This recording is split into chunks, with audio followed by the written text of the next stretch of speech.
Mwenge wa Uhuru una faida kubwa sana hasa katika maendeleo ya nchi yetu. Mwenge inakuwa kama tochi, inamulika shughuli za maendeleo zilizofanyika kwa mwaka, na ndio maana katika mbio zake huwa inafanyika kwa kila mwaka, zinafanyika na inatembelea maeneo mbalimbali. Kwa hiyo mwenge unapotembelea unahakikisha kwamba maendeleo na fedha ambazo zimetolewa na serikali katika kutekeleza miradi ile imetekelezwa kwa thamani ya fedha iliyotolewa. Kwa hiyo pale ambapo kunakuwa na changamoto, mwenge unamulika na inakuwa nafasi sasa kwa serikali kufuatilia ni kwa nini fedha zilizotolewa na miradi iliyotekelezwa fedha inaonekana kubwa lakini mradi haukidhi viwango.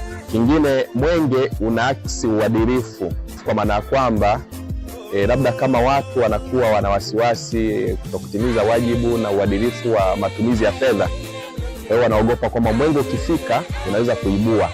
Kwa hiyo wito wangu kwa jamii, wananchi, siku ya mwenge wajitokeze kwa wingi kuweza kuhakikisha kwamba mwenge inakuwa tunu ya taifa.